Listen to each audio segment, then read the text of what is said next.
Yes, and welcome to Vasily's Garden. Folks, today is our liquid fertiliser tonic trial test that we're going to do. Well, the beginning of it, that is.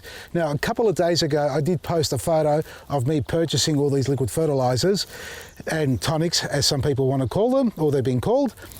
I haven't got every single one. I still got to get my hands on some worm juice and a 5-in-1 and something else apparently. But we are going to start the process regardless, because it may take me a day or maybe take me a week to get them. Nevertheless, we can't wait anymore because I'm really keen as mustard to get this happening. Now, I explained it already how I'm going to conduct this. I'm using cocoa pith only as a growing medium. There are no nutrients added to that medium at all. It doesn't have any bacterial count, or very little if any.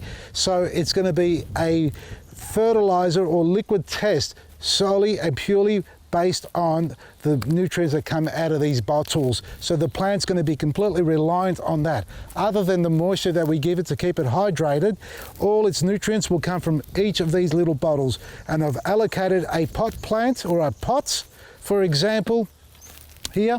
I happened to pick up my one anyway. That's Eco Butch. That's going to go in there, and that's what we're feeding it with, that bottle there.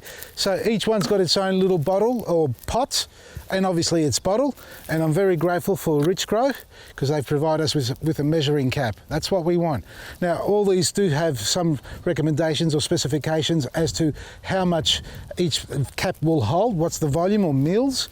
But we're going to use this one and wash it out in between each application so we don't have any cross contamination, I suppose, of one fertilizer and the other. So that's what we're using.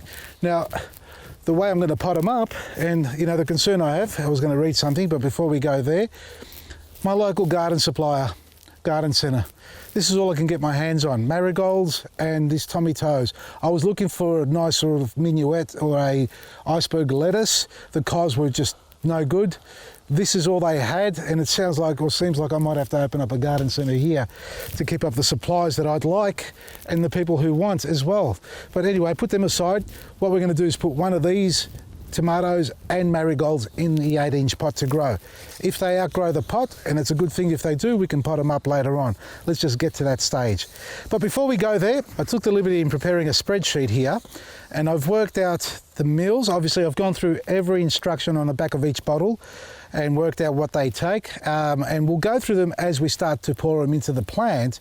But what I did work out is cost per application, and it's based on a 9-litre watering can. So all of them specify 9 litres approximately. Some say less, some say more, but I did the average and I calculated it up. So on a 9-litre watering can, in a 9-litre watering can, the cheapest one ended up being the Garden Basics.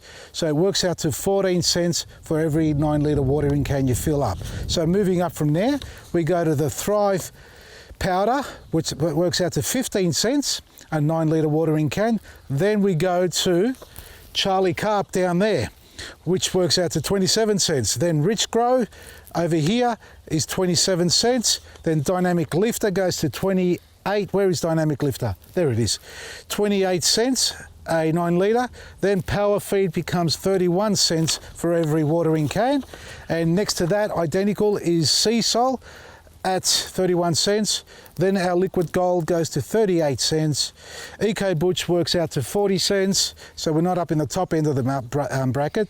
We go multi-crop or maxi-crop, which is there. That's 43 cents a watering can. Nutrog Go-Go Juice, which is 71 cents. So we have a big jump there from the last one. And then 72 cents is the Thrive Liquid. And 78 cents is the Nitrosol. So every time you apply a watering can to your veggie garden or flowering garden bed or whatever it is, a pot plant, that's the average cost on them. You can do it yourself, look at the back there, work out the cost of the product to purchase. But we've also got some more data here that tells us how far each one goes. So for example, the Garden Basics will last you 2 years. That's a long time for a garden bed with 9 litres. It doesn't specify what area coverage it does, but the Thrive powder will cover 4 square metres of feeding, so with one watering can. The others don't have it. We go down to power feed, that says 4 square meters as well.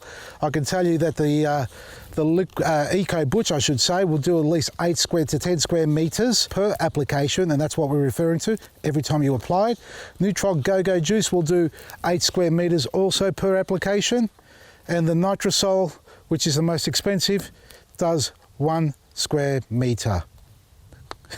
Okay, that's a small area. All right, put this aside. Now, because I haven't got all the bottles here yet, folks, I'm going to pick them up this afternoon. I'm going to prepare one to give you an idea of how I'm going to do it. So this is our cocoa pith. That's all we've got in here, nothing more, nothing less.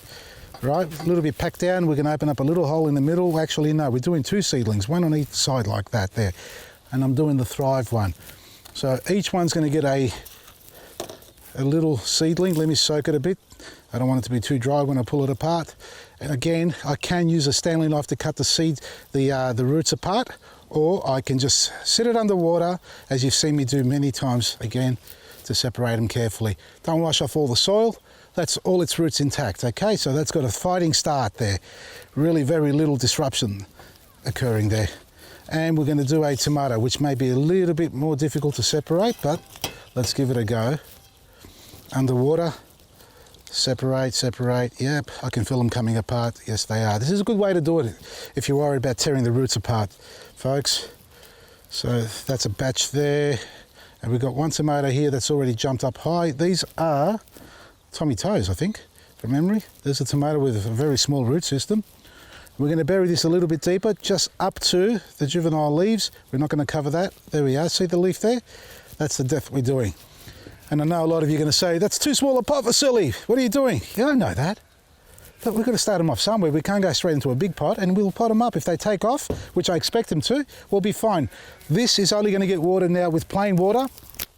To give you an idea, this is all I'm going to do with all of them. Soak them, hydrate the cocoa pith, and let it settle down for a day. With the instructions on many of these bottles, there are instructions to actually soak your seedlings for at least half an hour or so in a dilution, in a solution of the product. So mix the product up in a bucket or something and soak them so you can give them a fighting chance.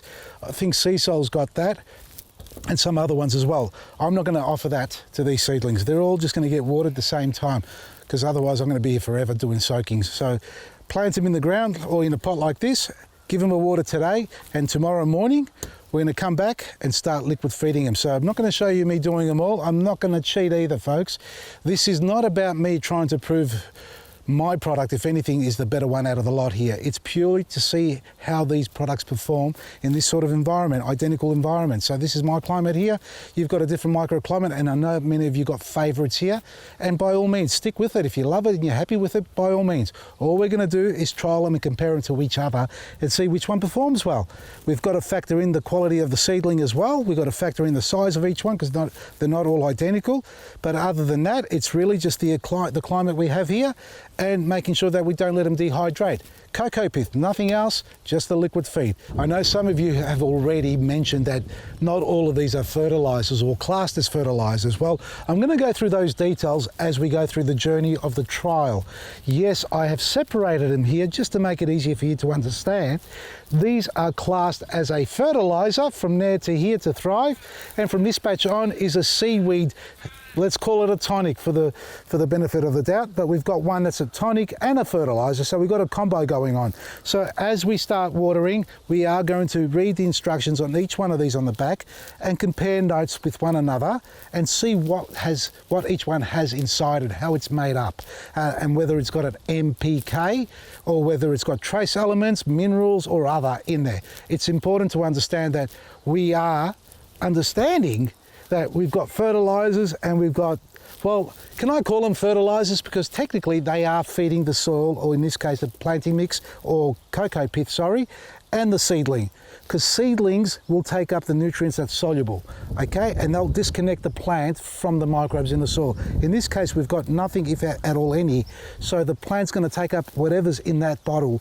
But in the real world, when you got it in the garden, when it's a synthetic fertiliser, it disconnects the plant from the life in the soil and it doesn't actually feed the soil. So we'll explain a bit more about that later on. So whether it's a tonic or a fertiliser, they both provide a level of minerals and nutrients to the growing medium as much as it does with the plant. So it benefits the microbes in the soil. So before you jump down my throat and tell me I don't know what I'm doing, because some of you already have there, please be polite, otherwise just... So sit back, relax and enjoy this little journey. From me, Vasily, Maresi A. And don't forget, Click and Collect's available from Lethbridge and Dandenong, so take advantage of it and get your orders in by Wednesday night so we can ship them out to you by Thursday for you to pick up on the weekend. Enjoy your day and have a wonderful spring season.